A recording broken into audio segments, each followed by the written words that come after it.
በስመ አብ ወወልድ ወመንፈስ ቅዱስ አሃዱ አምላክ አሜን። መጽሐፍ ቅዱስ ይጣረሳልን? ደራሲ ብሩክ መኳንንት።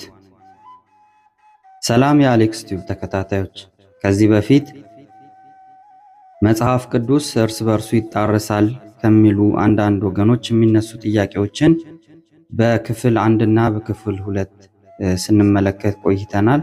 ለዛሬ ደግሞ ክፍል 3ን ይዤላችሁ ቀርቤያለሁ። እስከ መጨረሻው አብራችሁን ሁኑ።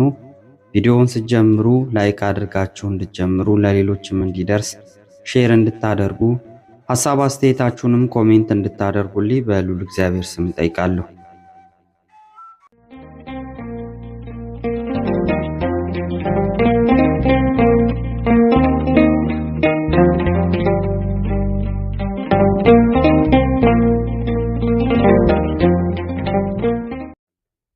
ክፍል 3 መጽሐፍ ቅዱስ ኢየሱስ ክርስቶስን አማላጅ እንደሆነ ጽፏል።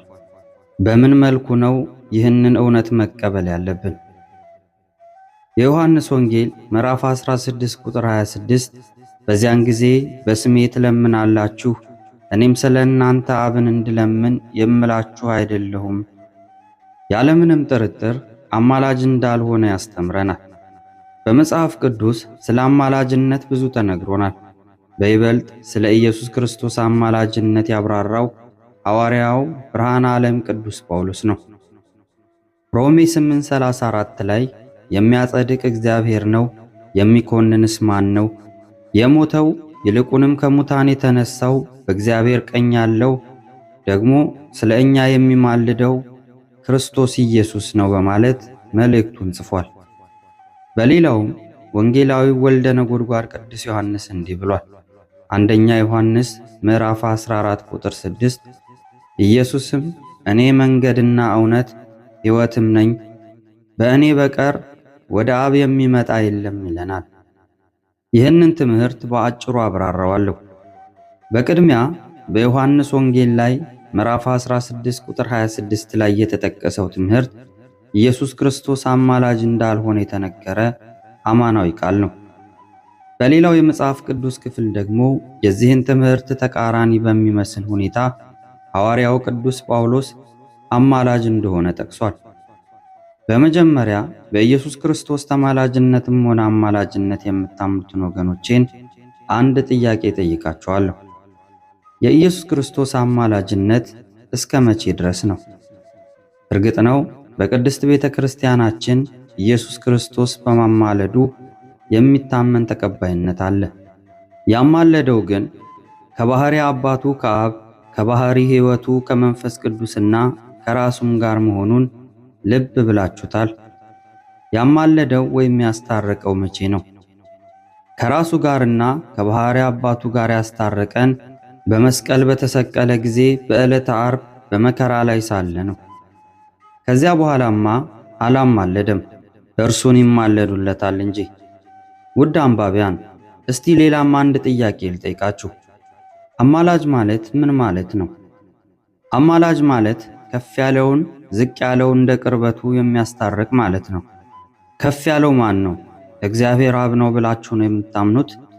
ዝቅ ያለው ሥጋ ስለለበሰና መከራ ስላገኘው ኢየሱስ ክርስቶስ ነው ብላችሁ ነው የምታምኑት? እንዲህ ከሆነ ፍጹም ተሳስታችኋል። ምክንያቱም በእግዚአብሔር አብና በእግዚአብሔር ወልድ መበላለጥ ማነስ የለባቸውም። አስቀድመን ከቅዱስ መጽሐፍ እንደተማርነው ማለት ነው። ከፍ ያሉት የሰማይና የምድር ፈጣሪ በሦስትነታቸው የምታውቁትን አብ፣ ወልድ፣ መንፈስ ቅዱስ ብቻ ናቸው። ዝቅ ያሉት ግን እርሱን በቅዱስነታቸው የሚቀርቡት ደግሞ ከፍጥረታት የመጀመሪያዋ እመቤታችን ቅድስት ድንግል ማርያም ናት። በመቀጠል እንደየደረጃቸው ቅዱሳን መላእክት፣ ጻድቃን፣ ሰማዕታት ናቸው። ፍጡር ናቸውና ዝቅ ያሉ ናቸው። ነገር ግን በተሰጣቸው የማስታረቅ ቃል ኪዳን እኛን የሰው ልጆች ከኢየሱስ ክርስቶስ ያማልዳሉ እንጂ ፈጣሪ ፍጡራን ኢየሱስ ክርስቶስ ግን አማላጅ አይደለም። ይህንን እውነት ነው መገንዘብ መረዳት ያለብን።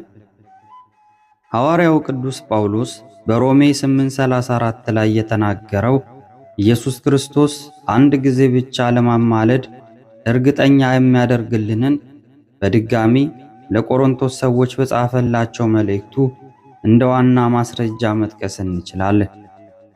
ሁለተኛ ቆሮንቶስ ምዕራፍ 5 ከቁጥር 18 እስከ 20።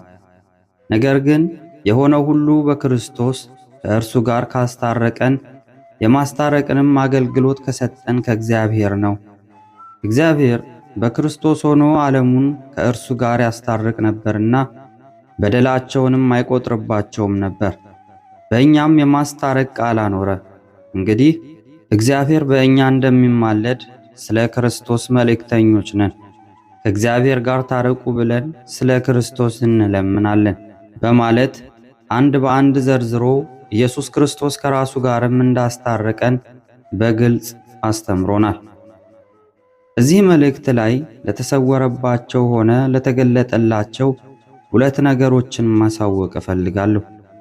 የመጀመሪያው በእኛም የማስታረቅ ቃል አኖረ የሚለውንና ሁለተኛው ደግሞ እግዚአብሔር በእኛ እንደሚማለድ ስለ ክርስቶስ መልእክተኞች ነን ስለሚሉት ጥቅሶች አጭር ማብራሪያ ልሰጥበት እፈልጋለሁ። በቅድሚያ ኢየሱስ ክርስቶስ ወደዚህ ዓለም የእመቤታችን ቅድስት ድንግል ማርያም ሥጋ ተዋህዶ መገለጡ ስለ ሁለት ነገር ነው። አንደኛው አዳምን ዘሩን ከሲኦል እስራት ለማውጣትና ገነት ለማስገባት ሲሆን፣ ሁለተኛው ደግሞ ለአብነት ወይም ለአራያነት መሆኑን መገንዘብ ያስፈልጋል። ስለዚህ ኢየሱስ ክርስቶስ በመዋዕለ ሥጋዌው እስከ መስቀል ሞት ድረስ ያደረገው ድርጊት ሁሉ የማዳን ሥራና የአብነት ሥራ ነው። ከዚህም አንጻር በመስቀሉ ላይ ማማለዱ እርሱ በ40ኛው ቀን ሲያርግ በእግዚአብሔር ቀኝ ፈራጅ ሆኖ ሲቀመጥ አብነት ሆኗቸው ለደቀ መዛሙርቱና ለቅዱሳኑ የማማለድ ሥልጣን እንደሰጣቸውና እንዳላቸውም ያስተማረበት ምስጢር መሆኑን ያስገነዝበናል። እውነተኛ የኢየሱስ ክርስቶስ ፍቅር ያለበት ሰው በጭፍን አስተሳሰብ ተመርቶ አልረታም አልሸነፍም እያሉ እውነቱን በሐሰት መቀየር ጥሩ አይመጣም። ምክንያቱም መጨረሻው አያምርምና ነው። ስለዚህ የማማለድ ምስጢር ይህ ጸጋ ለተሰጣቸው ለተመረጡ ቅዱሳን፣ ጻድቃን፣ ሰማዕታት ትልቅ ትምህርታዊ መልእክት እንጂ ዛሬም እንደ አማላጅ ሆኖ የሚታይበት እንዲሆን የተነገረ አይደለም። እናስተውል። አስቀድሜ ስለ ሁለቱ ትንታኔ እንደምሰጥባቸው እንደተናገርኩት ሁሉ ሐዋርያው ቅዱስ ጳውሎስ በእኛ የማስታረቅ ቃል አኖረ ማለቱ እኛ ሲል እርሱንና እርሱን ለሚመስሉት የተጠሩና የተመረጡ ሐዋርያቱን ሲለን ነው። በኋላም ሐዋርያትን መስለው ከጊዜ በኋላ ለሚነሱ ሁሉ ይህ ጸጋ ይሰጣቸዋል ብሎ ለማስተማር ፈልጎ ነው። እርሱ ከላከው መልእክቱ የመጽሐፍ ቅዱስ ማስረጃ መጥቀስ ይቻላል። አንደኛ ቆሮንቶስ ምዕራፍ 11 ቁጥር 1 እኔ ክርስቶስን እንደምመስል እኔን ምሰሉ ብሎናል። እግዚአብሔር በእኛ እንደሚማለድ ስለ ክርስቶስ መልእክተኞች ነን ስለሚለው ደግሞ ይህ ትምህርት ግልጽ የሆነ አስረጅ ቃል ነው። እግዚአብሔር ሲተነተን እግዚ አብ ኄር ሲሆን የአብ የወልድ የመንፈስ ቅዱስ የአንድነት መጠሪያ ስማቸው እግዚአብሔር ተብሎ በመጠራቱ ነው። ለዚህም የመጽሐፍ ቅዱስ ቃል እንደ ማስረጃ መጥቀስ እንችላለን። ዘዳግም ምዕራፍ 6 ቁጥር 4 እስራኤል ሆይ ስማ አምላካችን እግዚአብሔር አንድ እግዚአብሔር ነው በማለት ሊቀ ነቢያት ቅዱስ ሙሴ ጽፏል። ዛሬም እርሱም በአምላክነቱ አምነው በጾም በጸሎት በስግደት በምጽዋትና በፍጹም ፍቅር ከትህትና ጋር አስተባብረው ይዘው ለሚማጸኑት ቅዱሳን ጸሎታቸው እንደሚሰምርላቸውና የኢየሱስ ክርስቶስ ደቀ መዛሙርት ተብለው ለዓለሙ የመዳን ምክንያት እንዲሆኑ መልእክተኛ ሆነው ይላካሉ ሲለን ነው። እውነቱ ይህ ሆኖ ሳለ አንዳንድ ስህተተኞች መጽሐፍ ቅዱስን እንደ ዓለማውያን መጽሐፍት በማስመሰል ያልሆነ ጸረፍት የሆነ ነገር ሲፈጽሙ እናያለን። በዚህ አጋጣሚ እንዲህ አይነቱ እኩይ የጥፋት ተግባር እየፈጸማችሁ የዋሁን ሕዝብ ማሰናከያ ባትሆኑት ልብ ይስጣችሁና በኢየሱስ ክርስቶስ ስም እማጸናችኋለሁ። የሉቃስ ወንጌል ምዕራፍ 17 ከቁጥር 1 እስከ 3 ለደቀ መዛሙርቱም እንዲህ አለ። መሰናክል ግድ ሳይመጣ አይቀርም። ነገር ግን መሰናክሉን ለሚያመጣው ወዮለት። ከእነዚህ ከታናናሾቹ አንዱ ከሚሰናከል ይልቅ የወፍጮ ድንጋይ በአንገቱ ታስሮ ወደ ባህር ቢጣል ይጠቅመው ነበር። ለራሳችሁ ተጠንቀቁ ብሎናል። እግዚአብሔር በእኛ እንደሚማለድ የሚለው ትምህርት በ66ቱ መጽሐፍ ቅዱስና በትንሿ የሐዲስ ኪዳን መጽሐፍ ቅዱስ ላይ እግዚአብሔር በእኛ እንደሚማልድ ተብሎ ለልሆና ጠቁራ ጎልታ ትታያለች።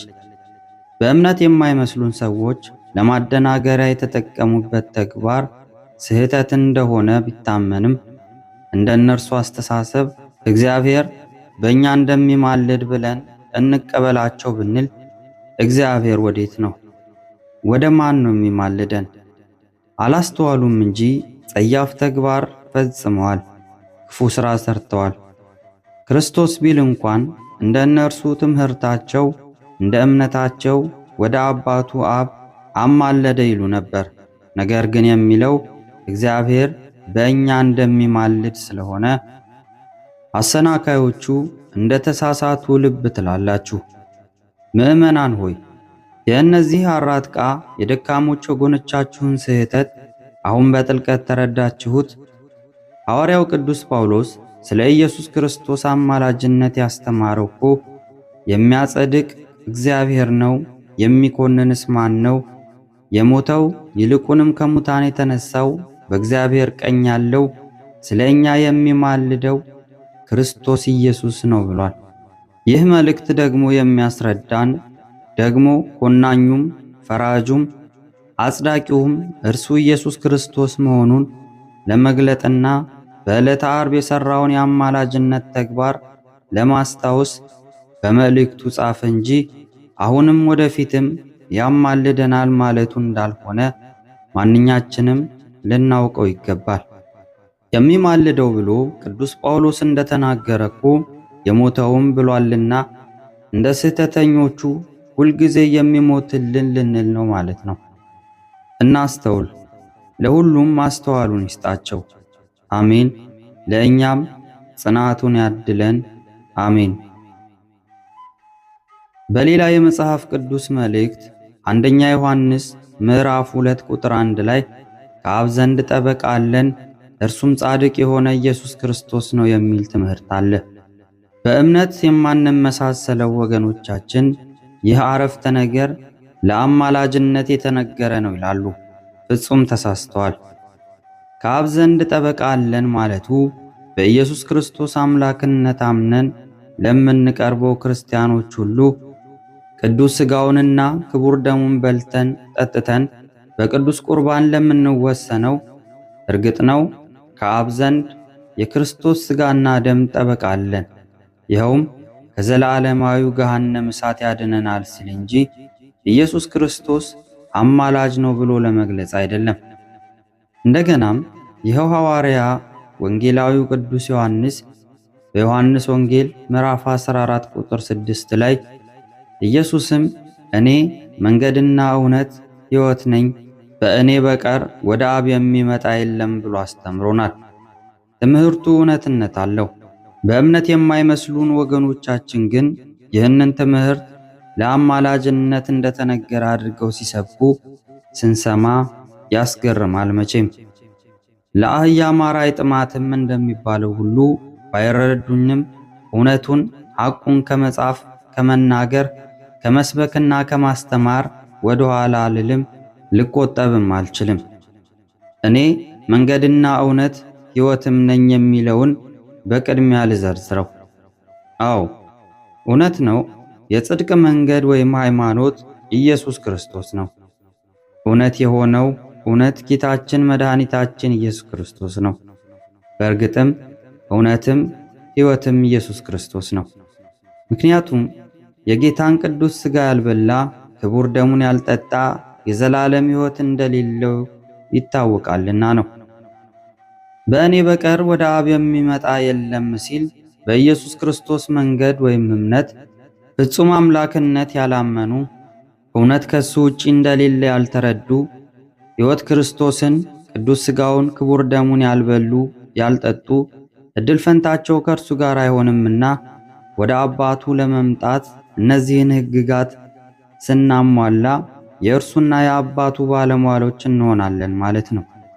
በእኔ ያለው ከኢየሱስ ክርስቶስ በስተቀር ወደ አብ የባሕርይ አባቴ ሊቀርብ የሚችል የለም ለማለት የተጻፈ የወንጌል ሕይወት አማናዊ ትምህርት ነው። ከዚህ በላይ ለዘረዘርኩት አማናዊ ትምህርት አስረጂ የመጽሐፍ ቅዱስ ትምህርት ሐዋርያው የጻፈው መልእክት ነው።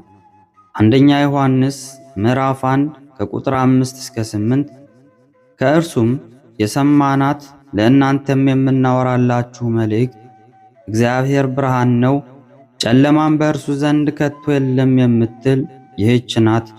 ከእርሱ ጋር ኅብረት አለን ብንል በጨለማም ብንመላለስ እንዋሻለን፣ እውነትም አናደርግም። ነገር ግን እርሱ በብርሃን እንዳለ በብርሃን ብንመላለስ ለእያንዳንዳችን ኅብረት አለን።